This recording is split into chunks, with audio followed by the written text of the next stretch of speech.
All right, and we are back. Hey, we had a couple technical difficulties. One thing that you cannot discount is the value of good internet, right? We've had some internet issues in the area recently here with Comcast, and so Darnell should be popping right back up on the screen and joining us. I think it's the Comcast situation that I was telling you about before. We had I pulled into the office today, man. It was a tree down right in front of us. And then I had got a text from Comcast letting us know that we were going to be having some issues in the area. But I was determined not to allow that to stop us from streaming. So I said, you know what? The show must go on. Yes, the show must go on. And so So now I'm going to reshare because I was actually sharing and going through my notes. So I'm waiting for it to show back up, and we're going to reshare. But where we left off was about the background. yep. As I stated, I have also me and my wife have a podcast together, Garrison House, that is Cloud Live distributed. Yeah. So a lot of the tools, if you watch Garrison House, those are tools that are part of Cloud Live. Going to Facebook, YouTube, and then we are also doing a whole lot of great things. I think one of the things people got to understand, streaming is always evolving with AI coming into the game. That's the new technology. I'm excited about how AI is now coming in. And I've been using AI tools on the voiceover side for a couple years. And a lot of people at first sort of laughed at it. And now people are like going, oh, we love it. It's like, okay, but 2 years ago you were saying, oh, well, you don't like it. However, the technology has changed so much over the last 2 years. So, I've been streaming for a long time. Impact Network is one of the main streams that I handle, Great Faith Ministries. So you see a lot of the tools I developed that's being used on those streaming systems, on that content. You know, what's funny is as we went off the air and came back on because the internet dropped out and came back up. It's interesting, you know, when you're doing these kind of things and you're talking to clients and trying to help them understand the, value of good internet and the fact that you rely on internet to stream.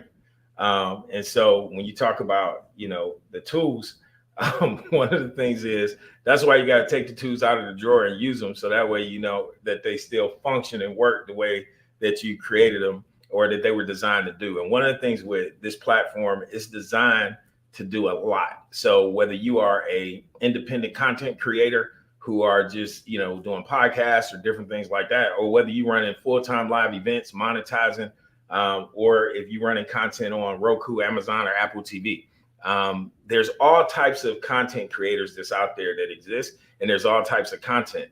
What we wanted to do was build a platform that had a one-stop shop of integration so that you can restream to multiple platforms. You can record all of your live content while you're streaming.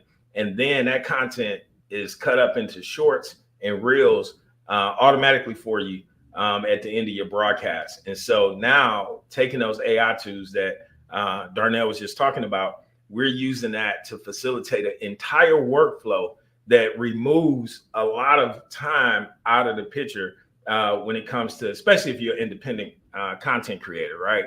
Because yes, there's multiple platforms that you can go to and create shorts, but then you have to upload your content or add the link to that. In our platform, you go from live to, shorts, basically. I mean, that's literally the push of a button and you're there. You don't have to upload your content because it's already recorded into our platform.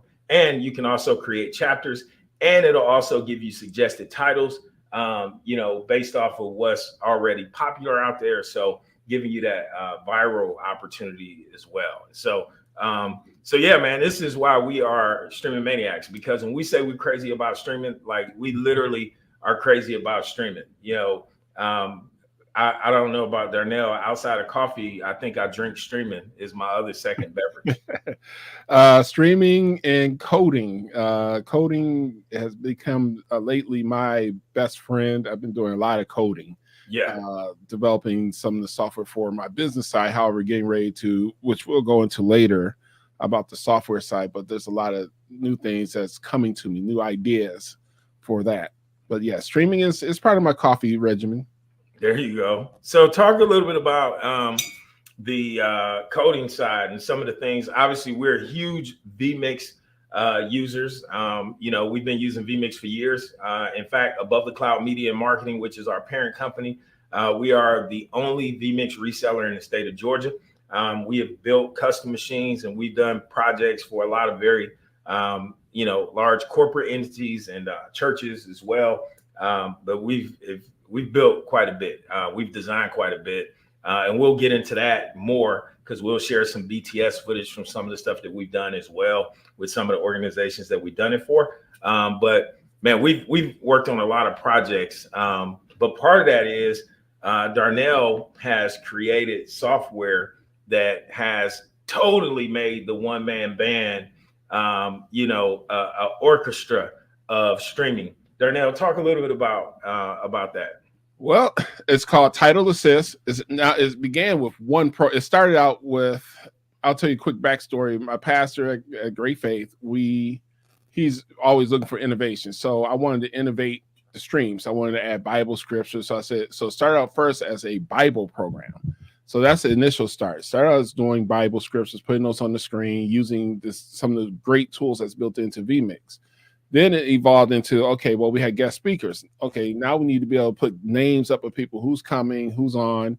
It just evolved. It started out with, I believe when we first started, it had like 5 tabs and 2 suites, just the Bible and the main Title Assist. Today, it's a suite of programs. It has, the main program has so much functions. It does everything from banners, changing the banner on the bottom of your screen, putting different information while you're live. You have I call it call to action suite where you can change graphics on the fly. It just blew up into this huge suite that primarily is used at our ministry and on the network. But it started out as a small little thing. It's growing, and I believe that version 2 is going to be really good because version 2 is going to have a lot of new ways of developing. It's kind of hard to talk about it. It's a really big suite. And so anybody who watches Garrison House podcast, you see some of it. One of my favorite tools that we use for Garrison House podcast is the timer. And so people hear me and my wife talk and say, hey, we're running out of time. So I'm literally looking at the screen in front of me like, okay, this topic is 15 minutes. And if your stream time is supposed to be 58 and a half minutes, you build out all your topics, and you can put it on the screen. And as you're going through the project, they'll hit the button and bring up the next topic, starts the timer for that topic, and it keeps going. So yeah, Title Assist turned into a huge suite of applications. It has everything from Title Assist to timing. Anybody who Impact Network uses the timer product, all it does is keep time. And it can be, the best part about the timer application is it can sync across other Windows devices. So if you have a Windows tablet, as long as the clocks are in sync, and we know we have the tool, I don't have the tool, but we have the recommended tool to keep everything in sync. You can literally have a handheld device that's sunk to the main clock in the control room. So Title Assist is huge. It's bigger than I thought it would be. And I'm looking forward to getting it out to the masses at a higher level when we get ready to relaunch with Title Assist. We're basically Title Assist 1 is going to get updated, eventually go to Title Assist 2. It's a phenomenal product, and it works really seamlessly with vMix, and it just makes your production go from one graphic and you're hunting. Now, another thing, and I just remembered, vMix, a lot of people's number one problem with vMix is they'll buy the version and they'll have 1,000 inputs. Your system really, you can't load up with 1,000 inputs. There's some, we know a pastor, both of us know a pastor who is the king of scriptures. And when I logged into his system, they were doing, I think at one point he had 70 scriptures in the inputs. Yeah. And that is a lot of load on your computer. You can have the best computer in the world, but if you're building like 200-300 inputs, that's too much. When I started the project, in Great Faith, we were running around 120 inputs before the software came. Now we set around 80 because I'm not sure what he may call up. Anytime I had so much stuff where Title Assist manages. So you talk about 80 inputs that's managed by one application. Yeah. From his names. So if he changes his name, I don't have to go into vMix and do it. I go into Title Assist, update what I need to update. It updates it across wherever it needs to be updated. So there's a lot of tools in Title Assist that's very revolutionary for, especially for the one man show, like you said. Yeah. I've been on situations where, and I use two screens for me. You don't have to use two screens. However, two screens is great because you have your vMix in one screen and you have your tools on the other screen. So that's pretty much how I do my setup. I don't stretch vMix across two screens. If you have three screens, you throw your multi-viewer on your third screen. So these tools help reduce the load on your CPU, your GPU, and brings everything into simplicity. So one person can do wherever you do. So if I have to go out of town and I have somebody's trained to do it, all they got to do is go into the database. If Pastor Joe Smith or John Doe is on, Pastor John Doe's name can be pulled up. And then all the person got to do is type in the search, John Doe. The information comes up, you hit publish, and you make sure you put in the right input, of course. And all you got to do is just hit a button. Now I recommend using Stream Deck as your tool. That's another tool you need is, in fact, let me grab mine. It just so happened. Yep, you have it. And I have mine right If here. you want to become a sponsor. Yes. So I use Stream Deck, and this Stream Deck here is the utility one. I have another one that's going to our upstairs studio. But I use it for more than streaming too. I use it for Photoshop. I use it for a whole lot of other tools. So Stream Deck is how I pull stuff up. Now we had the larger one because it's so intense. So you want to have your workflow structured in a way where anyone can do it. You know, you can even pull up Stream Deck on your tablets. Again, they need to sponsor. You know, you need to drop some Envato. You need to drop a little bit of dollars here because I'm not going to talk about you no more because in this one we're going to talk. But Envato, we do take sponsorship. Just put that out there. So I use it because I have some currently prayerfully temporary mobility issues. I literally run our whole stream for our ministry in a totally different building.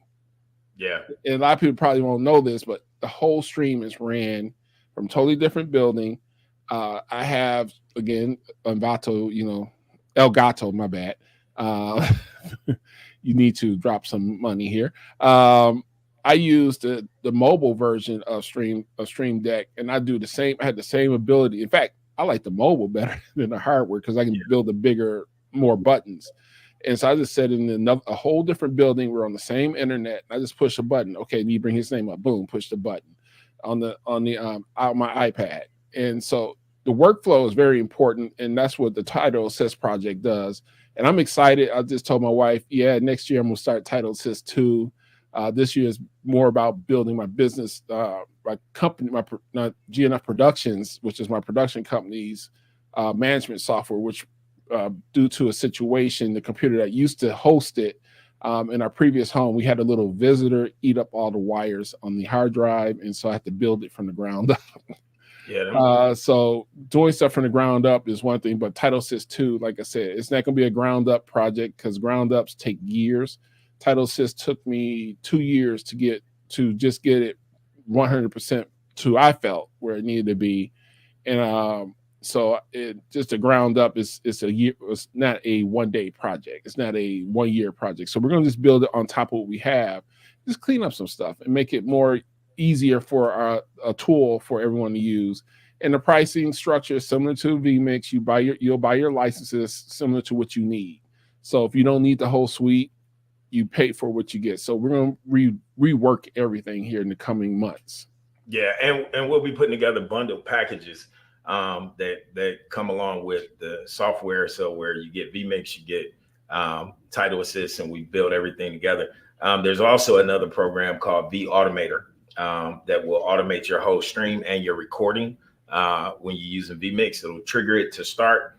It'll trigger it to stop. So literally all you have to do is set up the times that you want your broadcast to start and you want your broadcast to stop. You want your recording to start and when you want it to stop. And it'll do exactly that. So yes. Now, real quick, sorry. That is seen also. They can just come to the platform and watch B2. That's on B2. That's 24/7. You can also roll it into a 24-hour stream. Now that one, the V Automated version 1 is the one I developed. What we call now is called let me roll this back. It's called V Manager. That was Yeah. I redeveloped something for Mac Yeager from, I believe he's in Australia, and I redeveloped it into a total automation system because I was like, I need something that can handle more than what. But V Automator is still there. It's not orphaned, so it still exists. However, V Manager, oh my goodness, that is what runs everything from even our ministry. It runs the entire stream when we do our schedule, even live. It'll even switch your live input. The V Manager, which I And should. no, the cool thing about this is y'all hear us talking about these tools, but we actually, as that's why I want y'all to subscribe, because this is the first week, but we come in every week and we're gonna start getting more and more intense. So we starting with the fundamentals, right? We don't want to overwhelm you, but Right. there's a lot of things that, as we continue to roll out different tools, you'll be able to see the functionality of it. Speaking of, so I'm gonna talk about my setup on this end and what I'm using Yes. to stream today. So right now I'm pulling my video in from vMix. So I'm actually using vMix and then I'm sending it back to my browser because we're streaming through the browser today. And so since we're streaming through the browser, it gives us the opportunity to use our WebRTC, which I'm sure many of you are familiar with. And literally, if I wanted right now, I could switch to my phone and go straight into the app and literally go to my phone and go from WebRTC from here into my phone and still be able to maintain the same live feed. So that's what we have built. What I'm using on the camera side is I'm using the Canon RP with the 50 millimeter f1.8 lens with the filter on the front. And then I also, for my microphone today, I'm using my Rode NTG2, I believe it is. Let me look behind me. Yeah, I think that's it. And so I'm using that. And then I'm using for my lights, I'm using these two, I think they're pronounced Relno lights. They're not super expensive, but just some decent lighting. And then my capture card that I'm using is actually a Magewell capture card. And it's the single input card that's USB going directly into my computer. And so I'm bringing my feed in USB. So talk about the setup, because a lot of times people will ask, like, how much should you invest or how much should you put into? And literally, I always tell people it comes down to your workflow and what you want to do. Because when I'm doing that on this end, it's quite simple. Right across from me, if I was to turn my camera over there, I have another machine that's connected to our studio that's bringing in multiple cameras into that. And I'm also doing some NDI stuff. I got some Blackmagic stuff, as you guys can probably see, a couple Blackmagic boxes up here. So we all about the gear, but we all about the gear the right way. So like we work with brands like PTZ Optics. So we'll talk about that. I actually have PTZ Optics camera right here. So just to give a shout out to, PTZ Optics, I'm not using it today, but I've installed plenty of these in different places across the United States. And so I'm a big proponent of PTZ Optics and what they do. They've been a great partner for us to have over the years. And so as we launch this Streaming Maniacs, our goal is to show you things and talk to you about things that you're not hearing in the everyday streaming world, right? Take a lot of the simple solutions and show you how you could do things, really quickly, but then show you some of the advanced stuff that you wouldn't believe it. But man, it's organizations who have streamlined their entire workflow by using a software such as vMix and literally tying everything to that. And as Darnell pointed out, being able to use it with a single individual who can manage things. One of the things that I believe NDI and SRT brought to the table was the ability to be able to connect wirelessly and have the advantage of being in a totally separate location, right? To be able to really produce. Because like one of the things that I like, Darnell, is the fact that with certain tools, you can actually not only produce, but you can control cameras remotely and do all of those things as well. Right. And really produce a whole podcast or, broadcast, talk show, whatever it is, being able to leverage these tools and, let the talent do what the talent does. And all they have to focus on is their content while, we do the stuff on the back end to focus on the delivery of the content. So just wanted to kind of highlight, those things kind of high level, the benefit of having the right relationships and partnerships, being able to bounce ideas off each other, and use each other's strengths, is what we are really accustomed to doing. Is at any given time, Darnell called me and asked me something, and vice versa, and we'll bounce things off each other, and then we come up with all these crazy ideas, and then we work on it and put it out in the marketplace and see how it works. And so now we have several private clients that have been using our platform for a number of years as we've been beta testing and doing different things. But now we're bringing it to the masses of people, because we feel like it is definitely ready. And I'll just give you guys a quick overview and highlight. So I told you, between the both of us, we have about 40 years of streaming. We've literally managed streams all around the world. I was previously one of the owners of a brand called Livestream TV. Decided that, hey, I wanted to do something else and really take this thing to the next level. And so I left, and I said, hey, man, I want to really get deeper into this technology piece, and had done a lot of consulting with other brands. But when we launched Above the Cloud, that's our media platform, and what we do from a marketing standpoint for the clients that we work with there. Some of you all may be watching us on the Facebook page for Above the Cloud, but I want you to know that we launched knowing that we would always stay in this technology. And in doing that, we've been able to have so much of a benefit with helping our clients to advance their streaming workflow. And for those who started to get into podcasts, because we built two podcast studios here in our office, where we have clients that come in and we produce their content and everything like that. So we literally put all of these tools to work. It's not theory or concepts that we're coming up with. We are actually doing what it is. So we are behind the desk, producing, working, and doing those things when it comes to streaming. But not only that, on the platform side, have all the awareness of APIs and the integration, and how it all works and how it ties together, because we built our own content delivery network. We've built our own restreaming platform. We put all of these things together, these tools. So that's why we call ourselves the one-stop shop. From hardware, whether you need a custom machine built that can handle and manage a lot of what Darnell was talking about. Because if you have 4 monitors connected to your graphics card, and you don't have the right system built to run it, and now you have 80 inputs, it could crash. And it could crash very, very bad. And Darnell talked about what they're doing in the ministry and what they're doing with the network. We've actually built those machines to manage those workflows as it relates to streaming.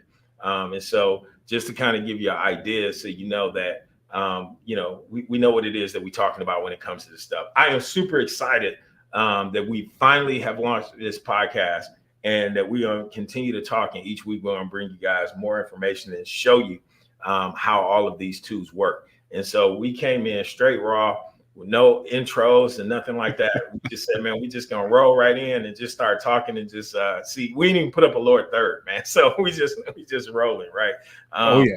But anyway, go ahead, Darnell, take it away. Okay, well, I'm gonna say what I have real quick in my little setup here. A lot of people probably think I have a massive setup. Actually, it is kind of massive.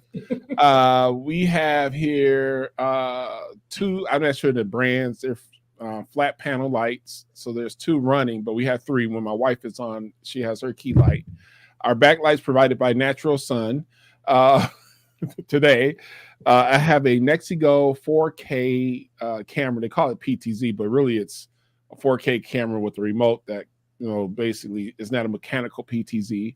I'm using a Field World monitor that's under the camera, so I'm not doing this. So I'm not looking over here, but I'm looking straight ahead at you. So we have a Field World monitor that monitors what's coming in. I'm using an AMUSE audio, USB audio. Also, the Nexigo is USB. AMUSE audio converter that takes my Samsung microphone and converts it over. And it also feeds my Kamisun earpiece system, wireless earpiece for headphones. So I'm not using these things live. Now this is my meeting mode headsets. So And I'm also using a monitor, a laptop here that has a gamer class that feeds 2 monitors. Um, so that's basically what we're using here. It's a nice little system, nice configuration, and it works for us. But yeah, like you were saying, there's hardware. A lot of people don't think about the hardware side of streaming. They think, okay, I can just take my phone out here. And when you were saying NDI, I had to shoot in Philadelphia last year, and I was using the camera that I had, my PTZ camera I use, and I needed a second camera because I'm like, okay, well the client really only had one camera, and I said I need a second camera. Here's camera 2 using NDI. And I had purchased a Wi-Fi router and everything, so I had my own private network, and this was camera 2. Yeah, Great, going into vMix, and it performed well. You need to make sure it's powered, but I was able to get different shots just using a cell phone. yeah, You know, you don't, and this is not an iPhone. The best tools, unfortunately, between the two, people say, what's the difference between these two?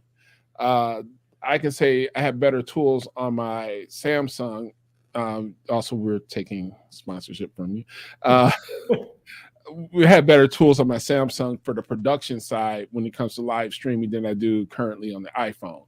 The iPhone is strong with some Blackmagic tools that just come out, which we'll talk about those tools later. I shot your birthday party using the Blackmagic tools, the Blackmagic camera tools. You shot my birthday party? Yeah, I shot some clips and I used the Blackmagic tools. Hey, you got to send me those clips, man. I would love to see them. Hey, that's breaking news, everybody. I didn't even know that he took some clips at the birthday party. Yeah, and I used the Blackmagic tools. Wow, that's cool, man. Yeah, so the tools were great using the Blackmagic camera tool on the iPhone. So far I have different tools for the job. If I'm doing, if I need to do a running gun, I'll just use the Blackmagic tools on the camera on my iPhone. You have total control. If I'm doing something in streaming, I break out the Samsung, the Android, do my production using the Android and stream it, put that into the computer. It works great. And actually, I think we had a comment. Well, it was a text message come in from somebody. Let's see here. Let's see. Yeah, basically he was talking about different SDI over IP. We'll talk about that offline. So yeah, we had Tim Holtley who's watching, and got a couple people from the network watching right now. Oh, cool. Yeah, so we have people watching. So I want them to be part of our inaugural stream, testing the Meet platform of Above the Cloud. There we go. So and look, the cool thing is, if we wanted to bring somebody else in right now, we could. We just send them the link, right, and they can pop right in on this link. And so man, we got so many great tools. But anyway, I don't want to steal your thunder, man. Send me those clips though. I love it. I'll get those over to you. I have to find them because they store stuff differently on your phone. So I'll plug my phone into the computer, find them, and send them over. And I believe they're in RAW too. I believe they're RAW. Okay, that's cool. Because I didn't have the external drive. Because a lot of people don't realize you can hook up external drives to your phones. Yeah, I didn't know that. Yeah, you can do that. You have to get the adapter. Now, if I would have did it with my iPad, I can just put it straight to the drive, external drive. So, but I did it with my iPhone, so I have to locate it. But I'll send that over to you. Surprise! Yeah, I know, man. I'm super excited about that. Isaiah took some amazing photos as well. And what's so funny is I intentionally wanted everybody to just kind of enjoy themselves. So I didn't want to do a whole lot of we do this every day, right? So it's like, man, you got all this gear, you got cameras everywhere, and you can have all these things. So, but it was just cool to kind of hang out. And I know if I would have had gear there, my mind would have been on all the gear, right? Like so yeah. I don't think your wife would have let you do it. And that's exactly right. And she's watching, so you're exactly 100% correct. She would not allow it. I was actually gonna set up a little camera in the back. And I was like, no, I'm not even gonna do that. We just gonna keep it simple, man. Enjoy it, have a good time, eat some food, dance, and hang out. What was so bad about it is everybody thought it was a surprise party because we didn't want your wife to get us. So. Right, I know. Everybody, I'm not bringing it up. I'm not gonna have her get me. Every time I brought it up to somebody, they was like, "Oh man, so it's not a surprise." It's like, no, I know I'm turning 50. It's not a surprise. So yeah, well, but we respect your wife, and we don't want to get in trouble. Yeah, I'm telling you, man. Yeah, no, it was good. She did an amazing job, man. I appreciate her so much for throwing me such an amazing party. Good Um, food. yeah, man, it was. And I want to do another party, and I'm not even a party type of person. So, but it was beautiful, man, because you came down, so much family came, man, and yeah, I was really really touched by the whole thing. So, I'll turn 50 all over again just for that. So, Well, maybe I need to come down there for my 54th here in June and get some of that good lasagna, that good Italian. come on, man. Yeah, that was some good food. People, I Hey, mean, now I don't know how we got off of streaming the food, but I know. Well, Italian is one of my favorites, so that's why I wanted to make sure that. So here's the funny thing: right now we're streaming live, and this won't mean a lot to a lot of you guys, but I just got a link from Robert, who I sent him the link, and he said, "Man, you know what's funny is Rodney is also live right now at a conference on a panel," and so. So the depth of what that says is like both of us being live at the same time talking about streaming is a very interesting thing. So shouts out to Rodney. I know he's on the panel, man, and what you're doing, but Rodney is the original founder of the Streaming Faith brand, which is where I cut my teeth on getting started in streaming. And so now also known as the Pixel Technologies brand.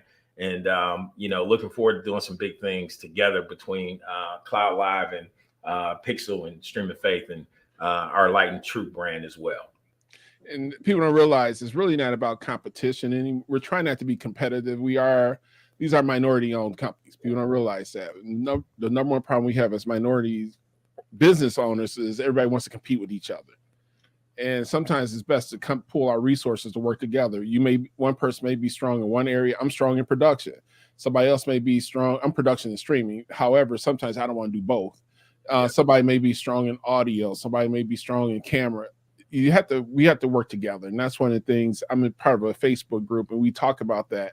There's so many streaming platforms, but no one wants to share the content. Yes. I have two streaming platforms, one over the air, one that's streaming. And everybody said, well, we have nowhere to play our content. The problem is no one wants to partner with anyone. So we do partner with everybody. It's not like we're competing with Pixel's brand. We're not. It's like we're together. Everybody's together. And we're trying to get some people to realize it's not about competition. You may have something that one brand may not have. And sometimes say, hey, I can't handle that. So let me refer you to this. And I had a production I was supposed to do today. And I was like, it was last minute. Okay, well, I can't do it for that amount. So the person finally called that was supposed to do it, which is fine. Because sometimes you just gotta know your worth. That's what I'm learning. Yeah, no, it's huge. And I'm a huge collaborator, have been for years. And that's why we have so many partners. And our business model just supports it, right? I number one thing for me is that you got to bring quality service. Whoever we collaborate with, anybody that knows me in this whole market of streaming or media production, whatever it is, one thing that we gonna stand for is good quality. We're gonna make sure that we maintain the integrity of our brand and the character of who we are, right? We're not gonna compromise those things. And so because of that, we are consistently, building great relationships. And so, I think about all the different brands out there that we work with, and I can name so many of them. I won't today. Most of them are out at NAB, but you will start to see some of them on Streaming Maniacs because we'll have them on as guests, right? And then we also have another podcast that I'll be launching, and probably I'll say by the middle of the summer, which is going to be our Let's Talk Tech, which will get a lot into that collaboration and really covers more of the technical components of not just live streaming but production, AI. We know so many people from so many different backgrounds of technology. We want to start talking about all of those things and why we partner with the people that we partner with and why it's important. Because one thing about us is whether you need a camera or you need a platform and everything in between, we can make sure that you get it and you get the right tools that you need for the job. I know we coming to an end. We were only going 30 minutes. And so, for those of you who know me, know I can talk. And so, same with me. And we're not running title assist, the broadcast edition with the clocks. So we don't. Right. That's a dangerous thing. So, but hey, y'all can visit us at streamingmaniacs.tv. We'll have merch there if anybody needs consulting or anything like that. We have our paid consulting links there where you can click on the link and we can help you with anything streaming. But if you're looking to get on a platform or really learn more about how you can be on our platform, you can go to cloudlive.tv. And that's how you can find us. You can also look for us on YouTube, which Streaming Maniacs is our channel. Also, we have a Facebook group that will be really ramping up, which is our Streaming Maniacs group. And then if you are looking for just any of those things, you can probably just Google Above the Cloud Media Marketing, and that'll take you to all of our resources. So thank you all for joining us today. This is our first inaugural live broadcast, and we'll be back with you next week at the same time. Since we started at 12, now we do it at 12 every week. And so, and you never know, because we have a rebroadcast system built into our platform. Yes. You may not know if we're live or not. We may do a pre-record and go on vacation and then just launch the pre-record as a rescheduled broadcast. So anyway, we'll be talking about tools and techniques on our next live podcast. We're going to show you the tools and we're going to show you how to use the right techniques to make them work. So we are Above the Cloud, and we are Cloud Live, and we are Streaming Maniacs, and we appreciate you for joining us today. Go ahead and click that button, subscribe, follow, like, comment, and share. All right, Darnell, that's all it. Right, let's do it. All right, everybody, thanks for watching. Thanks for watching. The short